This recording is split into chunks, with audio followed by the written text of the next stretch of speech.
Hechos 5, verso 12 al 40. Y vamos a leer del 12 al 16 primeramente. Y dice así: Y por la mano de los apóstoles se hacían muchas señales y prodigios en el pueblo, y estaban todos unánimes en el pórtico de Salomón. De los demás ninguno se atrevía a juntarse con ellos, mas el pueblo los alababa grandemente. Y los que creían en el Señor aumentaban más, gran número así de hombres como de mujeres.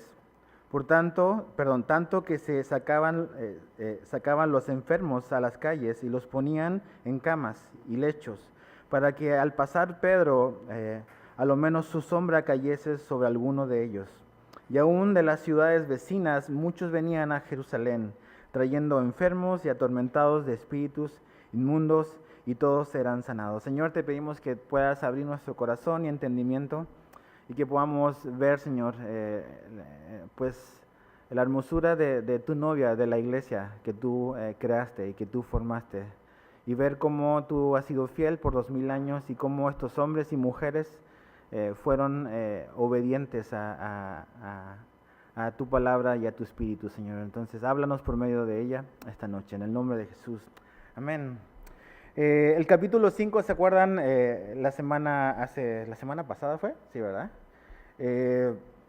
Veíamos de cómo la iglesia está avanzando y cómo Dios está haciendo cosas y su espíritu se está moviendo en la iglesia, y cómo terminamos con un evento bastante pues confrontador, ¿no? De esta pareja, este matrimonio de Ananías y Zafira, y qué viene después de eso, ¿no?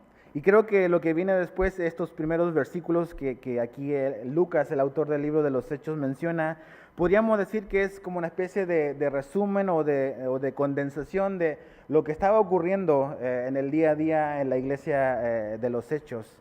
Y dice algo interesante, el verso 12 dice que por la mano de los apóstoles hacían muchas señales y prodigios.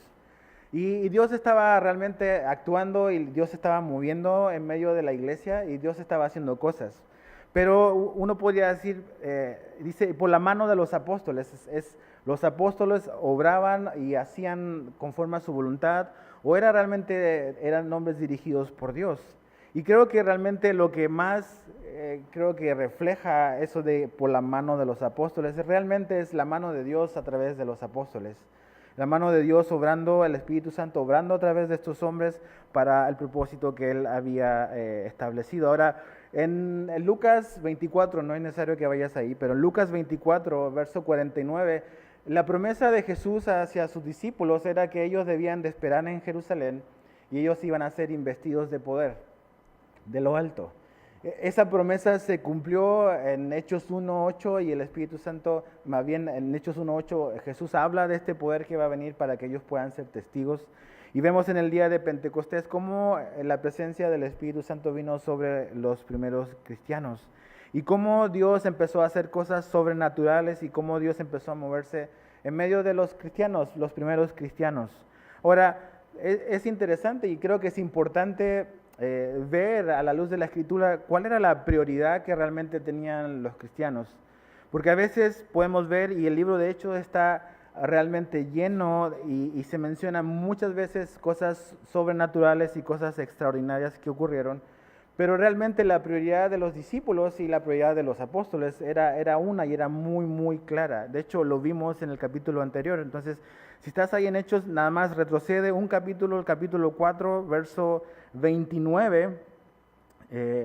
Esto es como una declaración que ellos hacen, donde vemos cuál realmente es el énfasis y cuál va a ser el enfoque de la iglesia primera, ¿no? Fíjate, verso 29 dice: Y ahora, Señor, mira sus amenazas y concede a tus siervos que con todo denuedo hablen tu palabra, mientras extiendes tu mano para que se hagan sanidades, señales y prodigios mediante el nombre de tu santo Hijo Jesús. Y ahí vemos realmente cuál es el enfoque y cuál es la prioridad. El enfoque es predicar de Jesús, es hablar en el nombre de Jesús, y ellos confían en que lo demás, los señales, los prodigios, es algo que Dios va a hacer conforme a su voluntad en el tiempo y en base a su soberanía.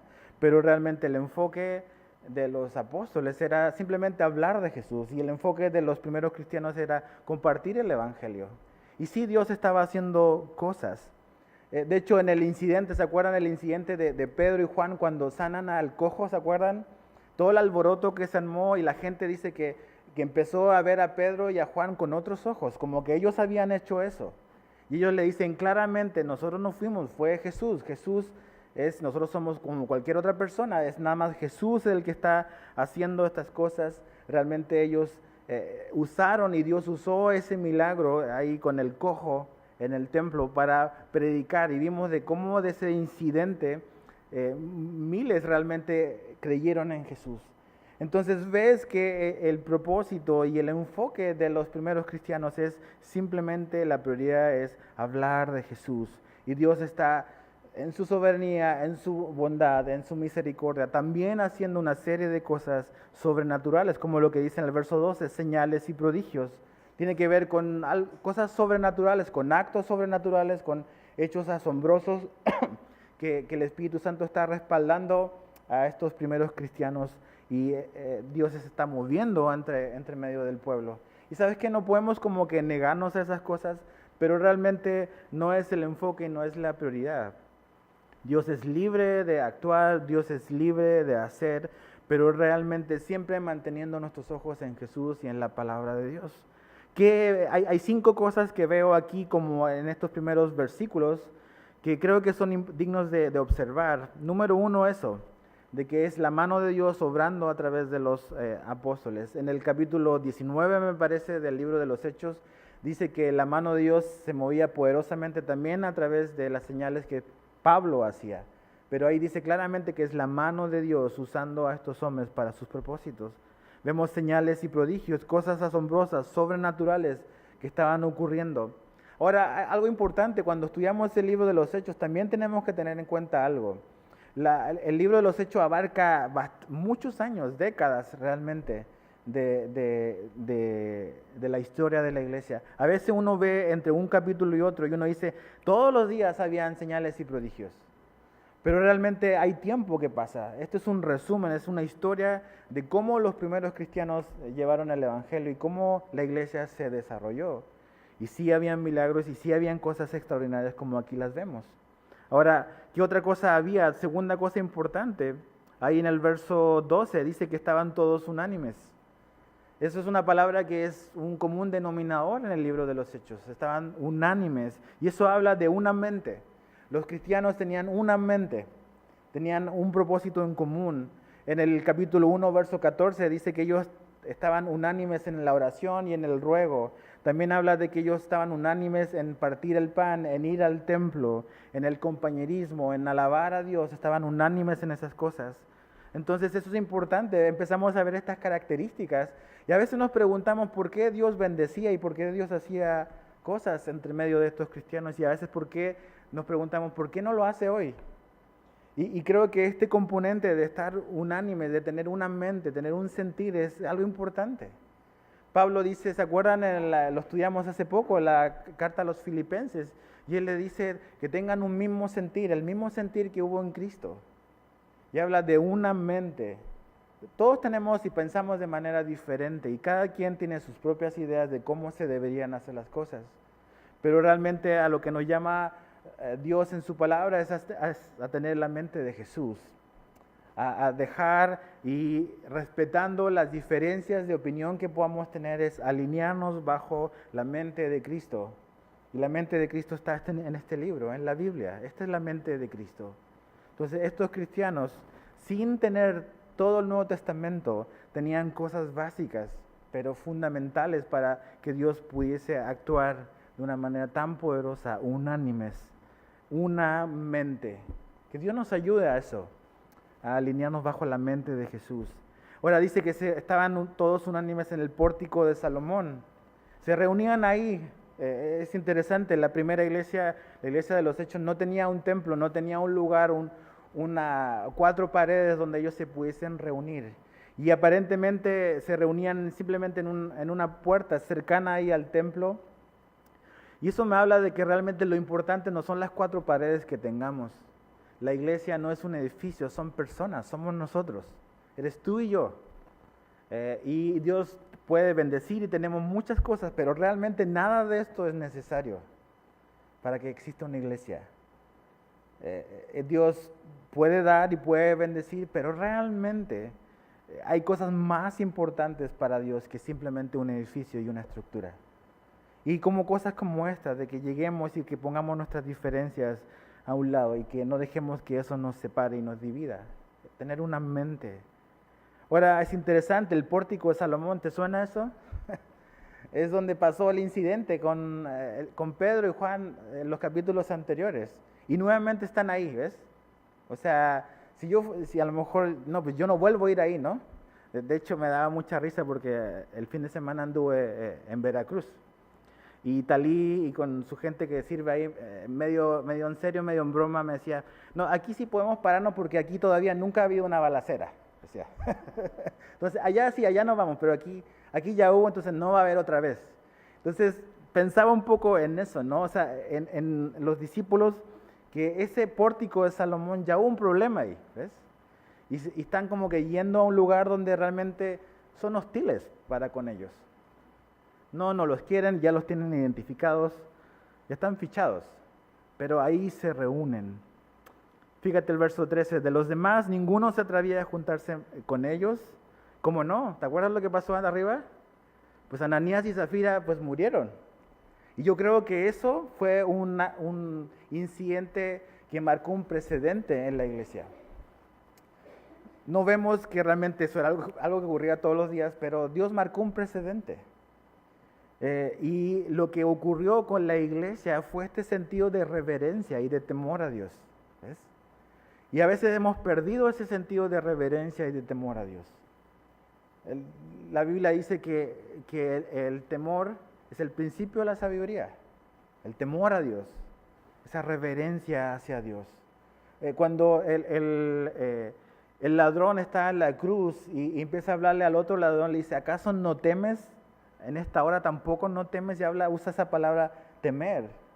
Y creo que este incidente marcó eso, un temor, una reverencia hacia Dios que hacía que algunos no se quisiesen mezclar o ir o juntarse. No sabemos, yo no sé a quién realmente se refiere con ellos.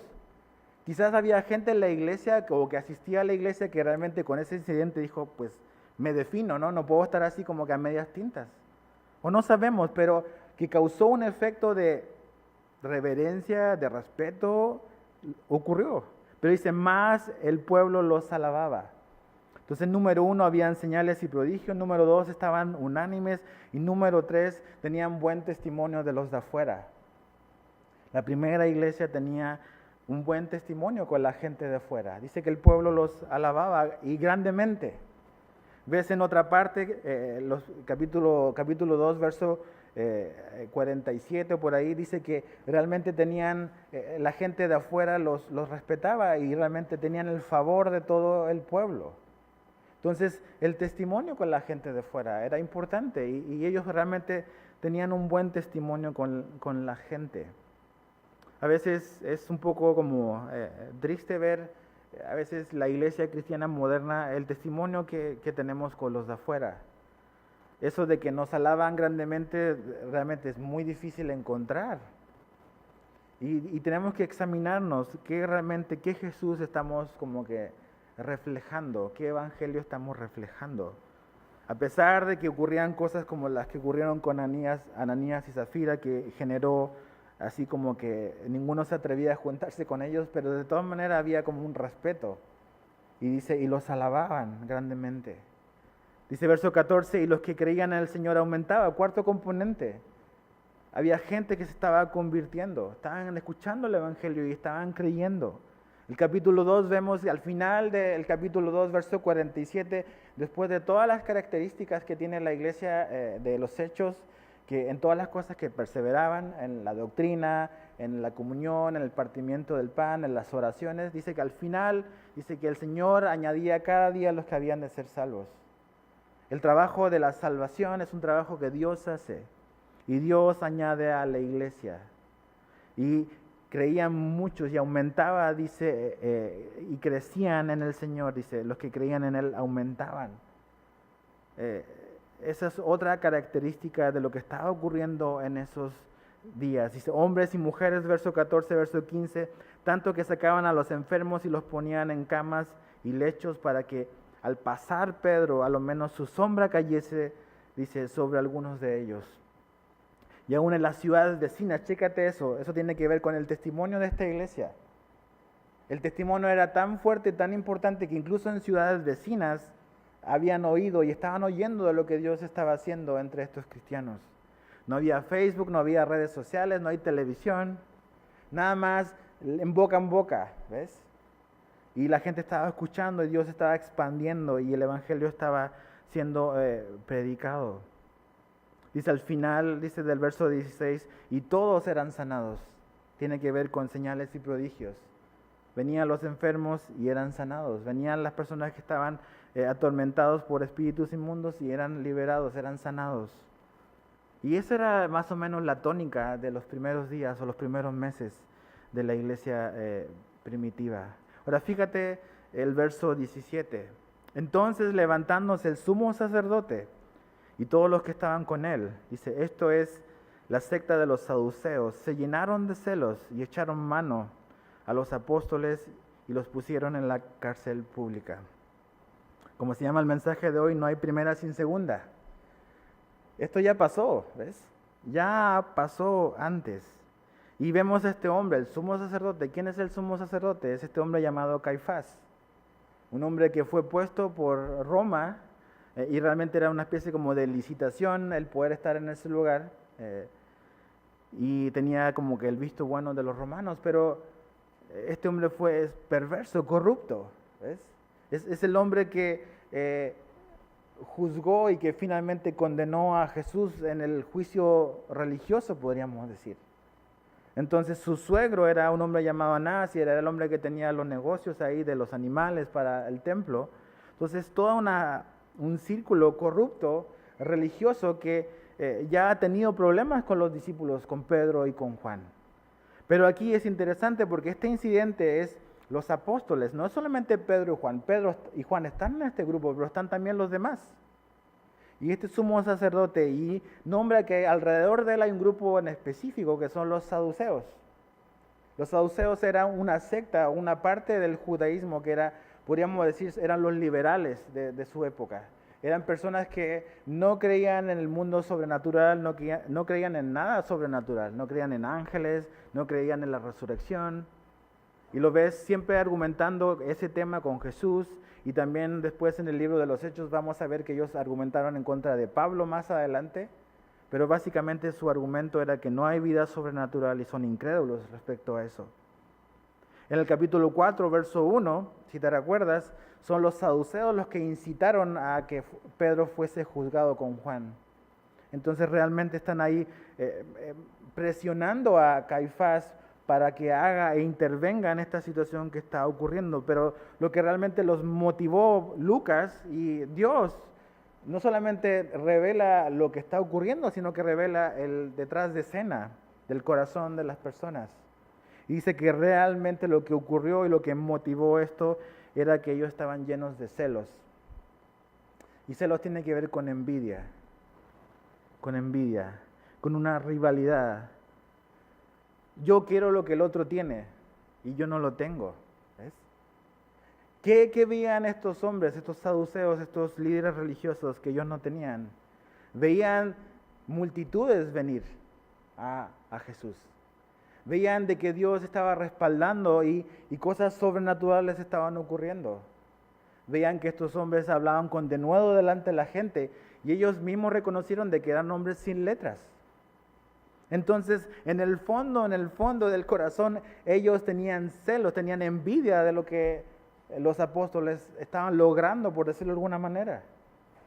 Y los celos se manifestaron y se hicieron visibles cuando dice, y le echaron mano. Le echaron mano. Y eso me habla de algo importante de nuestro corazón. Que si mi corazón vive en celos, tarde o que temprano se va a manifestar de una manera pública y visible. Es imposible tener un corazón lleno de celo, lleno de ira o lleno de enojo o de lo que sea, sin que en un momento eso se haga una realidad externamente. Podemos ocultarlo un tiempo, no lo podemos ocultar siempre. Tarde que temprano eso va a salir, lo que tenemos dentro. Dice que ellos lo que tenían dentro era realmente celo, envidia, de no tener quizás lo que Dios estaba haciendo entre ellos, y ellos siendo los representantes de Dios delante del pueblo. Ahora, fíjate el verso 19. Mas un ángel del Señor, abriendo, dice, de noche las puertas de la cárcel y sacándolos, dijo: id y puestos en pie en el templo, anunciad al pueblo todas las palabras de esta vida. Habiendo oído esto, entraron, dice, de mañana en el templo y enseñaban. Es interesante y es, por decirlo poco, chistoso, que dice el ángel del Señor esté casi al lado del nombre saduceos. Porque los saduceos no creían en los ángeles, no creían en nada sobrenatural. Y yo creo que con un sentido del humor y como que dices, órale, estos hombres que no creen en nada de eso, realmente los que liberan y sacan de la cárcel a los apóstoles son precisamente es un ángel, lo que ellos no creen. Dice que abrió la puerta y los sacó. ¿Y sabes qué pensaba en esto? ¿Qué limita a Dios? ¿Hay algo que pueda limitar a Dios? ¿Qué limita a Dios? También pensaba, ¿por qué Dios no hizo esto antes? ¿Te acuerdas? Pedro y Juan ya estuvieron detenidos. ¿Por qué a veces Dios actúa y a veces aparentemente vemos como que no actúa? ¿Hay ciertas cosas que limitan a Dios o lo restringen? No. ¿Ves? Nada limita a Dios. Dice que los sacó y los liberó. No tenemos mucho detalle de exactamente cómo fue, así realmente cómo fue que los sacó, pero los sacó y les dio una instrucción, le dijo: id y puestos en pie en el templo. Y dices, ¿cómo? O sea, ahí, ¿donde me agarraron? O sea, ¿tenemos que ir otra vez ahí? No, mejor mándame a otra parte, Señor, porque pues ya veo que como que no soy muy bienvenido. Y dicen, no, id y anunciad al pueblo todas las palabras de esta vida. ¿Sabes qué? Jesús nos sacó de prisión para que nosotros vayamos y anunciemos lo que Él ha hecho. Cuando Él nos saca de algo, siempre es con un propósito, y el propósito es dar a conocer eso, darlo a conocer a Él. No es simplemente Dios no me hizo únicamente libre para que yo me guarde la bendición. Él nos trasladó del reino de las tinieblas a su luz admirable, pero tenemos que ir y hablar de esa luz admirable. Tenemos que, de todo el privilegio que tenemos, todas las bendiciones que tenemos, esta gracia que hemos oído, sería muy egoísta quedarnos con eso guardados. Y Dios a través de un ángel los saca, dice que los sacó, pero les dio una misión, les dio un propósito, y es ir y anunciar. ¿Y qué es lo que hicieron? Entraron, dice, de mañana en el templo y enseñaban. ¿Qué veo aquí? Veo a hombres cuyas vidas estaban rendidas a la voluntad de Dios. Hombres cuyas vidas estaban rendidas a la voluntad de Dios. Y eso es importante. ¿Cuáles son las personas que Dios va a usar? No son hombres y mujeres perfectas, sino que son hombres y mujeres que están rendidos a su voluntad, que están dispuestos a ir a un lugar incómodo, que están dispuestos a seguir la voluntad de Dios, sea donde sea que Dios los mande, pero que han entendido de que realmente para ellos ya su vida ha dejado de existir y que ahora se trata de la voluntad de Dios. Vayan, dice, salgan y vayan, sacados con un propósito, y ese propósito es hablar. Y dice, y habiendo oído esto, entraron de mañana y enseñaban. Hoy en día vivimos en una cultura cristiana evangélica donde muchas veces los predicadores o los maestros andan buscando elocuencia y relevancia. Y no digo que esas cosas a lo mejor no te las pueda dar Dios, Pero aquí veo a hombres y mujeres sencillos que su único interés es obedecer a Dios. No andan buscando cómo vamos a impactar nuestra cultura, cómo vamos a impactar nuestro mundo. Simplemente están interesados en obedecer a Dios y que Dios use sus vidas para impactar el mundo. De hecho, más adelante en el libro de los Hechos ves que la acusación en Tesalónica, capítulo 17 creo, dice, ya ahí vienen los que trastornan el mundo. ¿Ves? Y lo único que Pablo estaba haciendo en Tesalónica era predicar de Jesucristo crucificado. Pero ya el mundo decía, los judíos que estaban en Tesalónica, dice, ya ahí llegaron también hasta acá los que trastornan el mundo. ¿Y sabes qué? Es eso, es esa confianza, esa obediencia a Dios, donde Dios te ha puesto. En ese trabajo, en esa familia, en ese lugar, en esta ciudad, donde Dios quiere usarte y quiere realmente ponerte en situaciones donde realmente tú puedas hablar. Con mi vida, sí, pero también con mis palabras, de anunciar este mensaje que tenemos que anunciar. Necesitamos ser guiados por Dios, ¿ves? Estos cristianos eran guiados por Dios, eran guiados por el Espíritu Santo. Cada día, no solamente un día, cada día. Ahora, fíjate el verso, la continuación del verso 20. Entre tanto vinieron el sumo sacerdote y los que estaban con él y convocaron al concilio y a todos los ancianos de los hijos de Israel y enviaron a la cárcel para que fuesen traídos. Sorpresa, sorpresa. Pero cuando llegaron los alguaciles no los hallaron en la cárcel. Entonces volvieron y dieron aviso diciendo, por cierto, la cárcel hemos hallado cerrada con toda seguridad y los guardas afuera de pie ante las puertas. Mas cuando abrimos a nadie hallamos dentro. Cuando oyeron estas palabras, el sumo sacerdote y el jefe de la guardia del templo y los principales sacerdotes dudaban en qué vendría a parar aquello. Pero viniendo uno les dio noticia, he aquí los varones que pusisteis en la cárcel están en el templo y enseñan al pueblo. Entonces fue el jefe de la guardia con los alguaciles y los trajo sin violencia porque temían ser apedreados por el pueblo. Dice que, verso 23, dice que fueron, dice, y el informe es, hallamos la cárcel cerrada con toda la seguridad, están los guardas afuera en pie de las puertas así y no hay nadie dentro. Otra vez, ¿las circunstancias limitan a Dios sus propósitos? No, no limitan a Dios. Eso debe de hacerme pensar a mí y a ti, que sea cual sea la circunstancia en la cual tú y yo estamos hoy, no es porque Dios no la pueda cambiar. No es porque Él no la pueda cambiar. Es simplemente porque esa situación en la que tú estás es un regalo de Dios para ti. Y Él es todopoderoso, Él lo puede hacer absolutamente todo. No hay ninguna reja, ningún barrote, ninguna situación que Dios no pueda cambiar.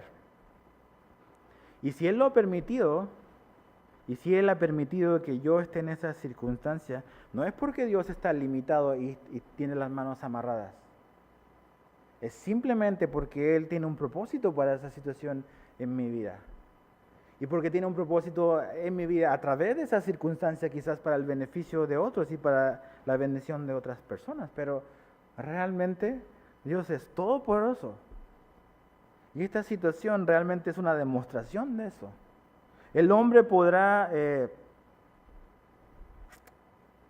oponerse a la voluntad de Dios, pero el hombre nunca va a poder detener la obra de Dios. ¿Ves? Nunca. La obra de Dios se va a hacer a pesar de la resistencia y la oposición del hombre. Y eso es lo que vemos en esta historia. Estos hombres religiosos quieren detener el evangelio, quieren detener a estos hombres, a los apóstoles, pero no van a ser exitosos, ¿ves? En eso.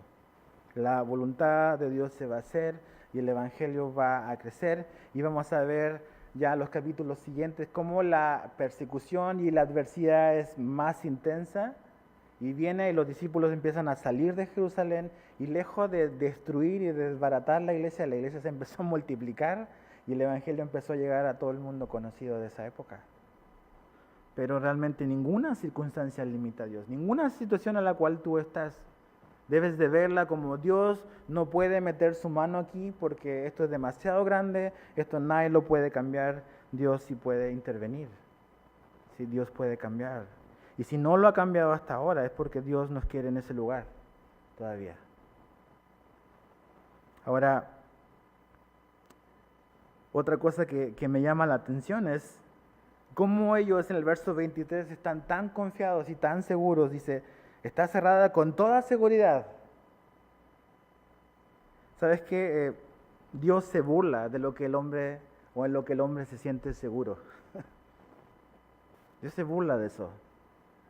No, esto no, nadie se va a meter acá, seguro, nadie puede salir de acá. Y Dios hace cualquier cosa y hace lo que quiere y las personas están fuera. Están fuera. Colosenses lo vamos a ver el domingo. Pero ahí Pablo dice que nuestra vida está escondida en Cristo con Dios. Eso quiere decir de que para llegar a ti, tienen primero que atravesar por Jesús. Y para llegar a Jesús tienen que primero cruzar a Dios. Entonces, eso significa que tú y yo estamos en el lugar más seguro. Más seguro. Absolutamente más seguro. Pero también me habla de que como aquí, cualquier situación en la cual uno piense o tú pienses de que no, de aquí no salgo, no hay nada que pueda abrir esto, aquí está una demostración de que realmente para Dios no hay nada tan escondido y tan seguro como para no abrir y no sacarte de ahí. El hombre se opone, pero realmente no puede detener la obra de Dios. Fíjate el verso 26. Al final dice que los trajeron sin violencia porque temían ser apedreados. Qué curioso, ¿no? Los que están libres están con temor y los que están encarcelados están con confianza. Esa es la paradoja, ese es el contraste de lo que encontramos en Jesús, de que realmente nuestra confianza, nuestro gozo, nuestra tranquilidad no está y no depende de las circunstancias en las que estamos. Puedes estar libre, puedes pensar de que tienes la libertad para hacer todo y realmente vivir con temor. Pero por otra parte puedes estar en una situación en la cual quizás dices estoy atrapado acá, pero aún a pesar de esa circunstancia poder experimentar gozo y paz y tranquilidad. Porque nuestro gozo, nuestra paz no depende de las circunstancias que nos rodean, depende de nuestra relación con Dios. Y que nuestra vida está siendo guiada por Dios. Estos hombres no llegaron a la cárcel porque hicieron algo chueco o algo indebido. Estos hombres estaban en la cárcel por ser fieles a Jesús. ¿Ves? Y si Jesús permitió que estos hombres estuviesen ahí, Jesús va a ser fiel para sostenerlos ahí y sacarlos de ahí cuando fuese su tiempo. Verso 27. Cuando los trajeron y se los presentaron en el concilio, y el sumo sacerdote les preguntó diciendo, ¿no os mandamos estrictamente que no enseñéis en ese nombre? Chécate, en ese nombre. Y ahora habéis llenado Jerusalén de vuestra doctrina y queréis echar sobre nosotros la sangre de ese hombre. O sea, tanto desprecio por Jesús. Dicen en ese nombre y ese hombre. No lo quieren ni siquiera nombrar a Jesús. Ya vimos, es la historia repetida. Capítulo 4, verso 17. De hecho, vamos al capítulo 4, verso 17 y 18. 4, 17 y 18. Dice, sin embargo, para que no se divulgue más entre el pueblo, amenacémosles para que no hablen de aquí en adelante a hombre alguno de este nombre. Dice, y llamándolos les intimaron que en ninguna manera hablasen ni enseñasen en el nombre de Jesús. Fíjate el verso 19 y 20, ¿cuál fue la respuesta en ese momento? Mas Pedro y Juan respondieron diciendo, juzgad si es justo delante de Dios obedecer a vosotros antes que a Dios, porque no podemos dejar de decir lo que hemos visto y oído. Ahí está la respuesta. Pero vuelven a prohibirle, vuelven a decirle. ¿Y sabes qué? Pensaba en esto. El mundo va a insistir en querer saber cuán firmes son tus convicciones respecto a Jesús. Créeme que el mundo no se va a quedar con tu primera respuesta únicamente. Te va a volver a preguntar. ¿Qué tan seguro estás de seguir a Jesús? Ellos ya sabían, estos hombres, el Caifás y toda ahí su tropa, ya sabía la respuesta de Pedro, ya se la habían dado un par de días antes. Pero vuelven a insistir en amenazar y en tratar de intimidar. Y le dicen, no, ya les dijimos, no que ya sabían. Y es eso, ¿ves? O sea, no que ya te dije que tenías que mentir en esto si querías seguir en este trabajo. O no que ya te dije que tenías que cambiar esto si querías obtener esto otro. ¿No que ya lo sabías? El mundo cada día o constantemente va a insistir sobre nosotros para saber qué tan firmes están nuestras convicciones de seguir a Jesús. Y les dice, ustedes han llenado a Jerusalén de vuestra doctrina. Los que trastornan al mundo, ¿ves? Algo que comenzó en Jerusalén, en el capítulo 17, ya ha llegado hasta Tesalónica. Y la fama es que por todo el mundo estos cristianos trastornan. Y una persona explicaba algo interesante sobre ese concepto de trastornar. La idea de trastornar es volver a poner en la posición correcta. El mundo está patas para arriba. Y la idea de trastornar es agarrar al mundo y ponerlo en la posición original, en la posición correcta. Dice, y ustedes han llenado toda la ciudad con su doctrina. Y dice, y queréis echar sobre nosotros la sangre de este hombre. Y no fueron estos hombres, fueron ellos con el juicio de Jesús. Dice, y la sangre de Jesús sea sobre nosotros y sobre nuestros hijos. Son ellos mismos. Ahora fíjate el verso 29 al 32, dice, respondiendo Pedro y los apóstoles dijeron, es necesario obedecer a Dios antes que a los hombres. El Dios de nuestros padres levantó a Jesús, a quien vosotros matasteis, colgándole en un madero. A este Dios ha exaltado con su diestra por príncipe y salvador para dar a Israel arrepentimiento y perdón de pecados. Y nosotros somos testigos suyos de estas cosas.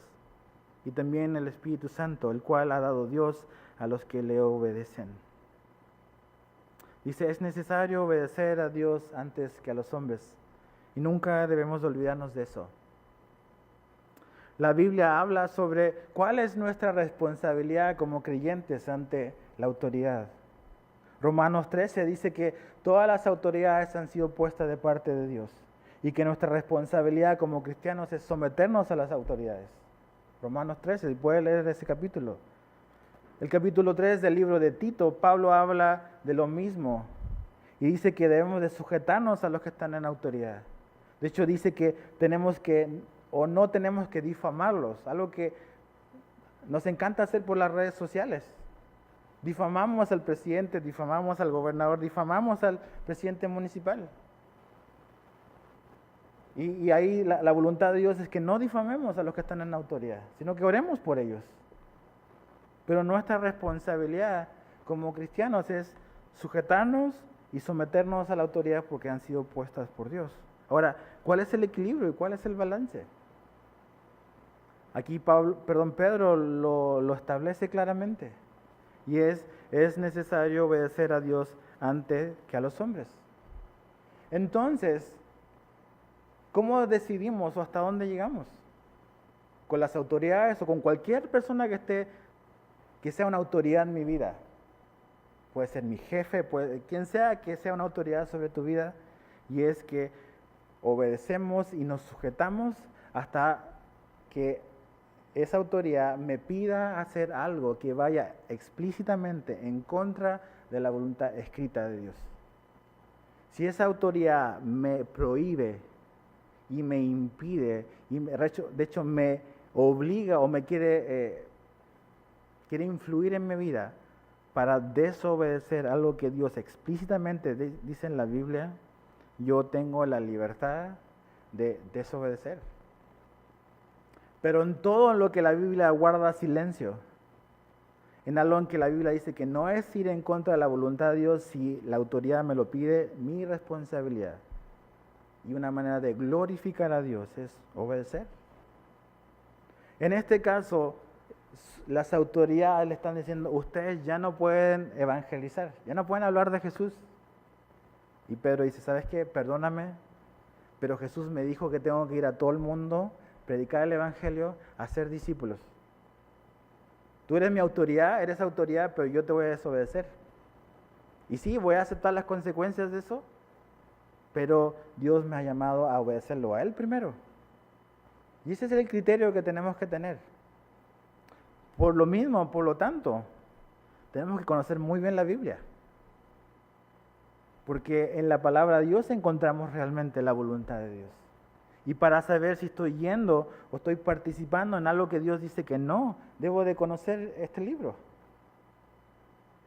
Pero es necesario obedecer a Dios antes que a los hombres. Y llámese cualquier autoridad, incluso una autoridad religiosa.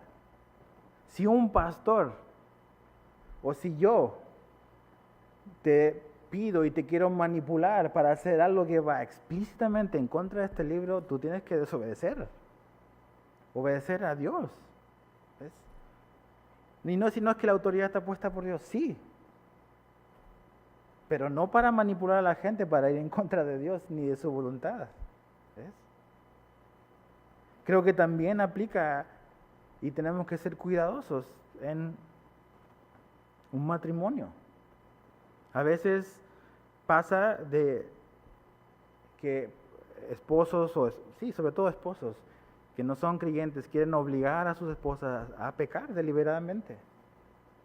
Y a veces mal entendemos la idea de la sujeción.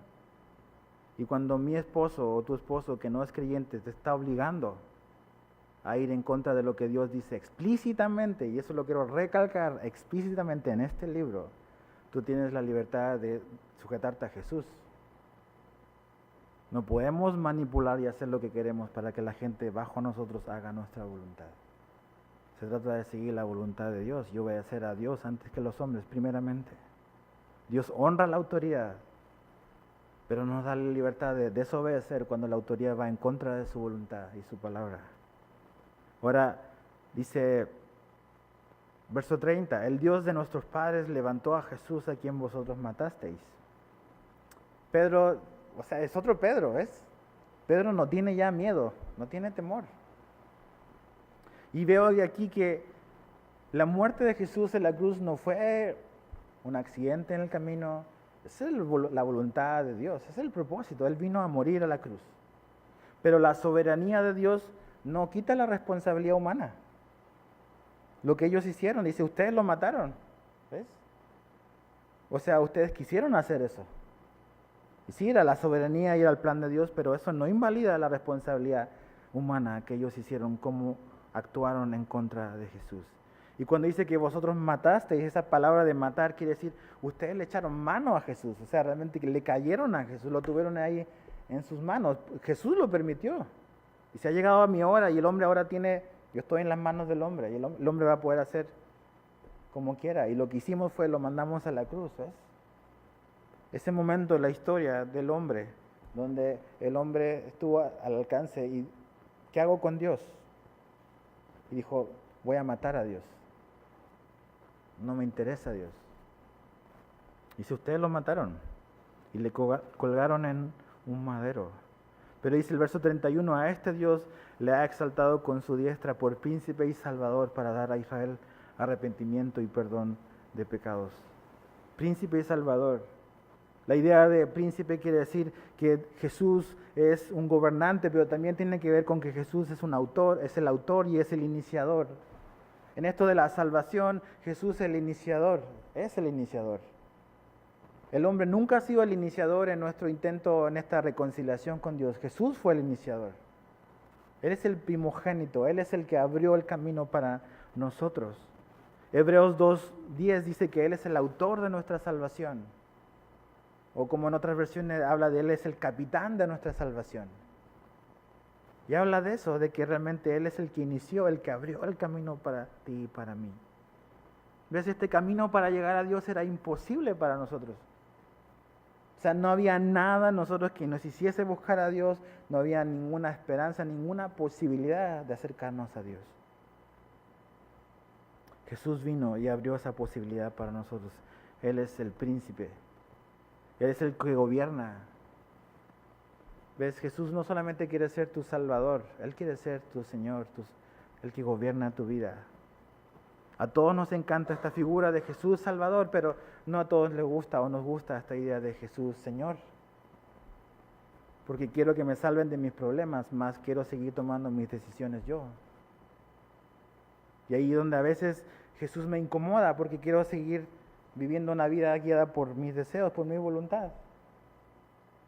Pero ya vemos que realmente los hombres y las mujeres que Dios está interesado en usar son hombres y mujeres que están rendidos a la voluntad de Dios. Han rendido su voluntad a Él. Y dice, verso 32 al final, habla del Espíritu Santo, el cual ha dado Dios a los que le obedecen. Ahora, no tenemos que interpretar esto que el Espíritu Santo es algo que viene a nosotros si nosotros hacemos algo a cambio. El Espíritu Santo es un regalo de Dios. Es la promesa del Padre. Y cuando habla de a los que le obedecen, aquí Pedro está diciendo de que realmente la promesa del Espíritu Santo va a ser una realidad en nuestra vida si nosotros obedecemos al llamado de Dios. Y el llamado de Dios es: arrepiéntete y ven a Jesús. Y cuando nos arrepentimos y venimos a Jesús, Dios nos ha prometido que nos va a dar de su Espíritu, y su Espíritu Santo va a venir a morar a nuestra vida. Pero el Espíritu Santo es una promesa, es un regalo que Dios nos da. No es algo que obtenemos por mérito, pero yo debo de obedecer a la convicción que Dios me da de: ven a Jesús, arrepiéntete, deja ese pecado. Y cuando venimos a Jesús y Él viene a vivir a nuestra vida, el Espíritu Santo es una realidad ahora también en nosotros. Y sabes que necesitamos al Espíritu Santo desesperadamente en este mundo. No vamos a poder vivir la vida cristiana sin el Espíritu Santo. La vida, o intentar vivir la vida de seguir a Cristo sin el Espíritu Santo, va a generar a muchos más Pedros que niegan, que viven cayendo, que hablan antes de pensar. Pero es el Espíritu Santo en nosotros, ¿ves? Es la promesa del Padre la que va a hacer que nuestra vida de seguir y de caminar con Jesús sea diferente. Pero es un regalo.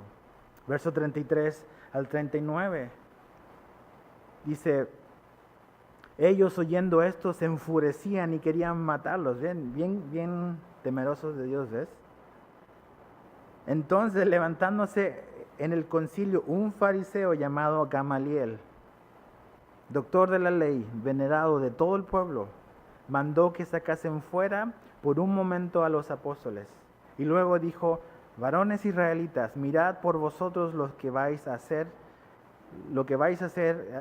respecto a estos hombres. Porque antes de estos días se levantó Teudas, diciendo que era alguien. A este se unió un número como de 400 hombres, pero él fue muerto y todos los que le obedecían fueron dispersados y reunidos a nada. Después de este se levantó Judas el Galileo en los días del censo y llevó en pos de sí a mucho pueblo. Pereció también él, y todos los que le obedecían fueron dispersados. Y ahora os digo: apartaos de estos hombres y dejadlos, porque si este consejo o esta obra es de los hombres, se desvanecerá. Mas si es de Dios, no la podéis destruir. No seáis tal vez hallados luchando contra Dios. Vemos este hombre que está ahí, es parte de este concilio, de este consejo.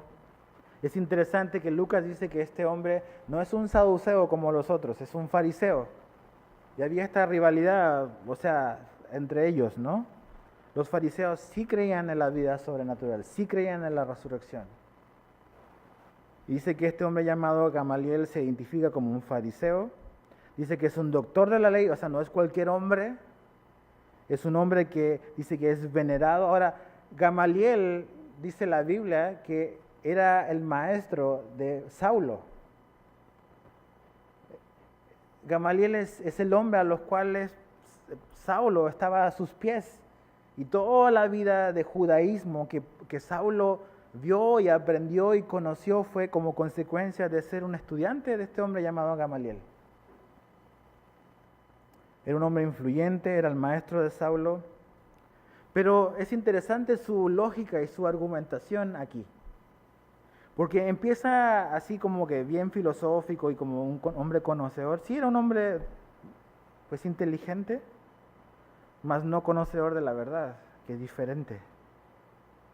Y habla de un tal Teudas y de un hombre llamado Judas el Galileo. Y lo que su error es que él pone a Jesús en la misma lista juntamente con esos hombres.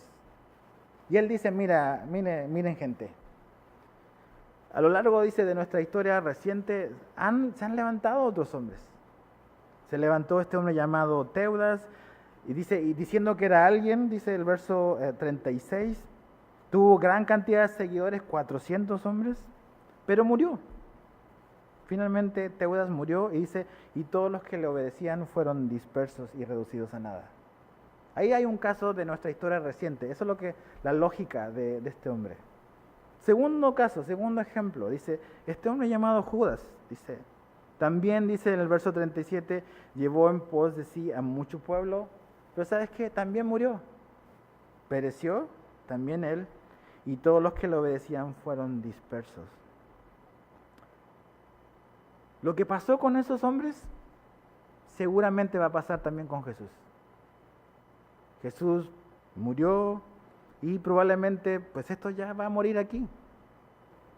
Va a desaparecer, sus seguidores, claro, están activos ahora, pero probablemente no va a pasar nada. Ahora, tú te puedes decir y podemos como que a lo mejor confundirnos con la declaración que él dice en el verso 39, cuando él dice, mas si es de Dios no la podría destruir.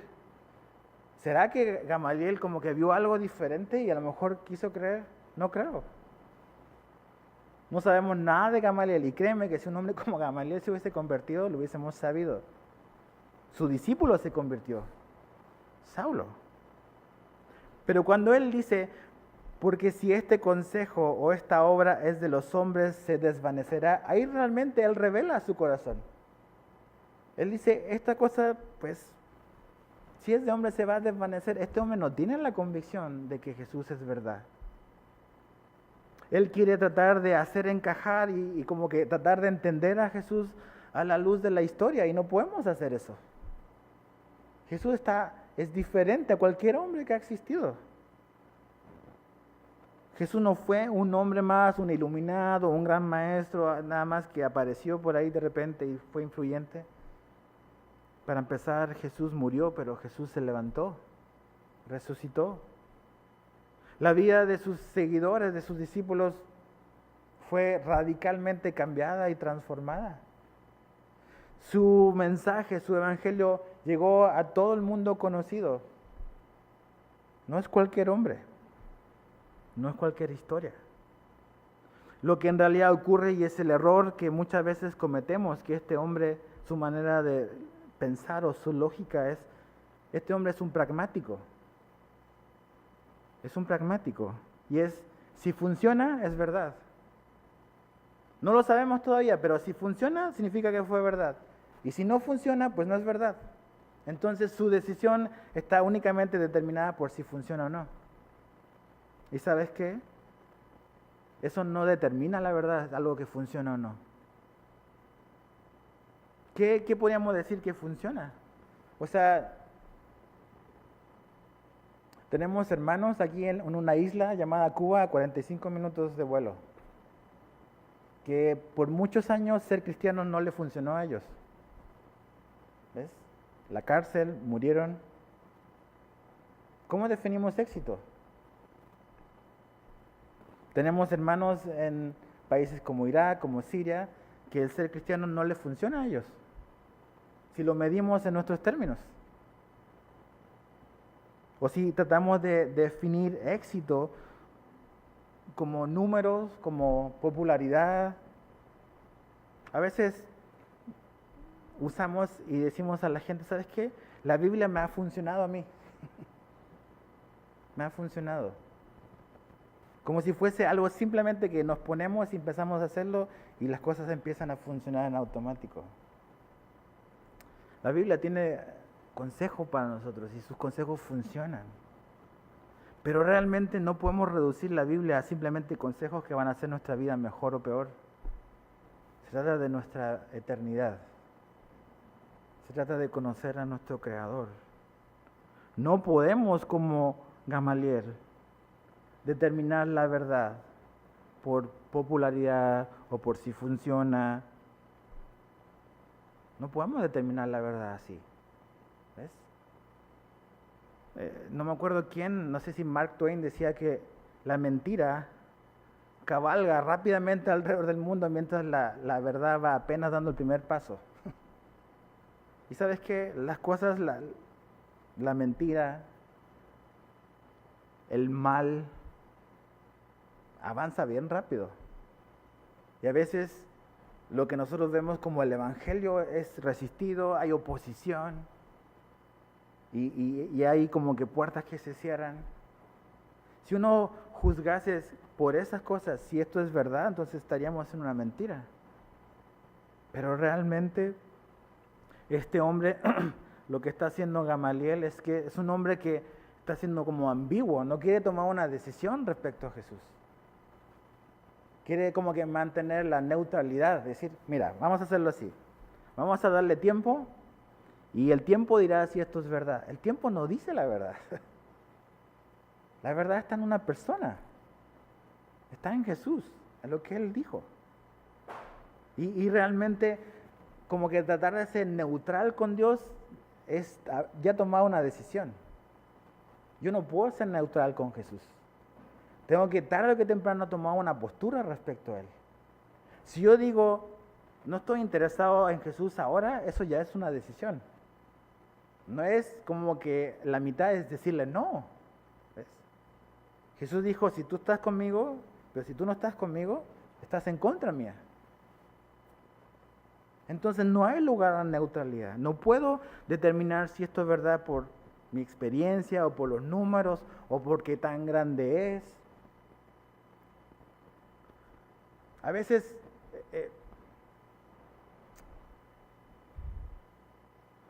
decimos, esa iglesia es exitosa porque tiene grandes números, grandes cantidades de congregantes, tiene cuentas en el banco muy grandes. Pero no podemos definir que por la apariencia eso es verdad o eso está validado por Dios. Tenemos que tener mucho cuidado. La última iglesia de Apocalipsis, Dios le dice, tú crees y tienes nombre de grande, pero eres una pobre iglesia. Realmente. Tienes fama de que tienes un nombre, pero eres desdichada. Toda esta apariencia y a veces nos engañan. Entonces, Gamaliel se equivocó. Dios lo usó. Dios usó a Gamaliel para, de una manera u otra, que los apóstoles salieran libres. Dios usa a hombres también así.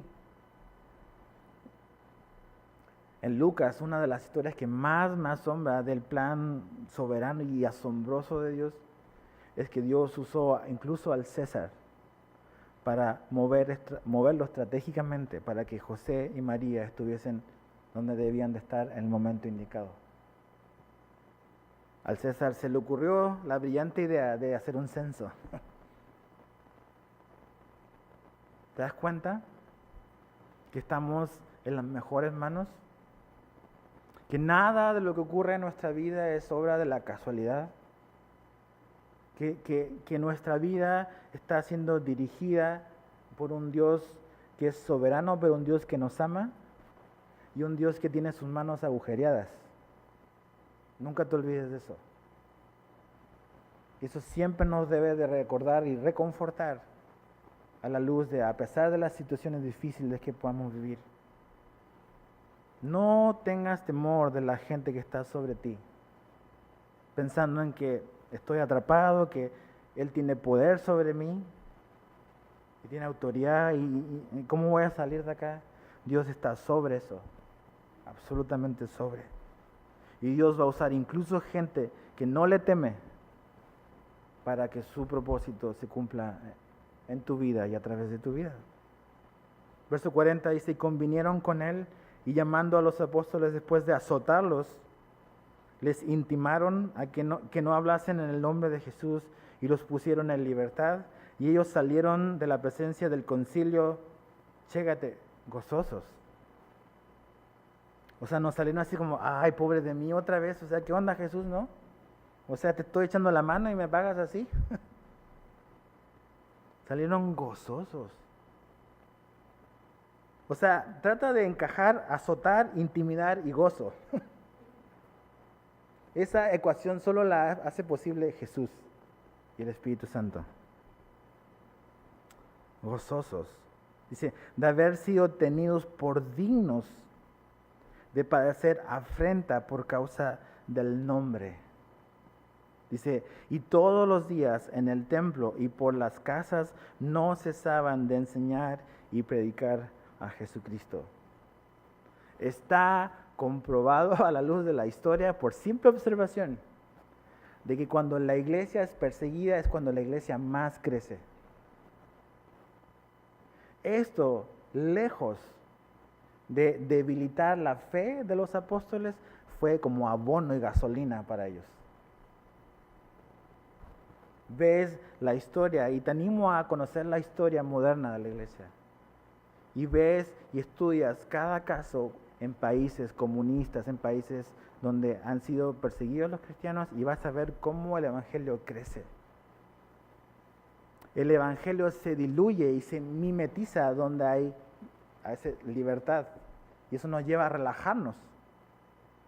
Porque no estamos presionados por las circunstancias para buscar a Dios, pero cuando estás siendo presionado por las circunstancias, te refugias en Él. Y cada movimiento que haces tiene que estar dirigido por Él, porque realmente tu vida depende de eso. A veces el problema no es, como decía alguien, es la persecución, sino es todo lo contrario. Eso es lo que a veces quizás más nos ha dañado a nosotros. Ahora, dice que estaban gozosos. ¿Por qué? Porque fueron tenidos por dignos de padecer por la causa del nombre. Tengo una pregunta para ti. ¿Qué actitud has tenido o tienes en medio de la adversidad por seguir fielmente a Jesús? Y digo, en este país no somos perseguidos, o en esta ciudad al menos no somos perseguidos cuando dices soy cristiano. Al menos tu vida no corre peligro. Pero ¿cómo te ha ido por querer caminar como Jesús es digno en, no sé, siéndole fiel a tu esposa? ¿Qué dicen tus amigos? ¿Se burlan porque no tienes alguien más por ahí? ¿O una familia chica? ¿O la casa chica? ¿O cómo te ha ido cuando quieres ser fiel a Dios en la manera en que llevas los negocios? ¿Qué actitud tienes cuando por querer caminar fielmente en la adversidad, siguiendo a Jesús, el medio que te rodea se transforma en agresivo y hostil hacia ti o hacia mí? ¿Hay pesar o hay como acá gozo? Y me encanta, dice, y todos los días, o sea, lejos de decir no volvemos nunca más a este lugar, todos los días vamos a venir.